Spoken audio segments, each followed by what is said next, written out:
আব্দুল ইস্তাক। আমি আমি এই তিনিওগৰাকী ব্যক্তিকে আজি সন্মান আব্দুল ইস্তাক তেখেতক আমাৰ ভাইচ প্ৰেচিডেণ্ট বাহাৰুদ্দিনে এখন গামোচাৰে আদৰণি জনাইছে, সম্বৰ্ধনা জনাইছে আপোনালোকক যে আমি আপোনালোকক যি সন্মান দিব লাগিছিলে সেই সন্মান দিব পৰা নাই, কিন্তু আপোনালোকক সামান্য এখন বস্ত্ৰৰে গলা বস্ত্ৰৰে আপোনালোকক আমি সম্বৰ্ধনা জনাইছো, আমি সন্মান জনাইছো আৰু আপোনালোকৰ ভৱিষ্যত উজ্জ্বল হওক, সমাজৰ কাৰণে কাম কৰি যাওক, সমাজৰ যি কামে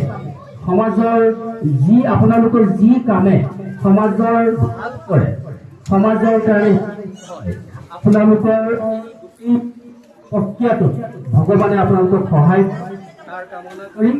Bottom of our hearts, sir, actually you never feel that their scenario will be like that, and usually we are making video, we try to capture such realistic situation from the society.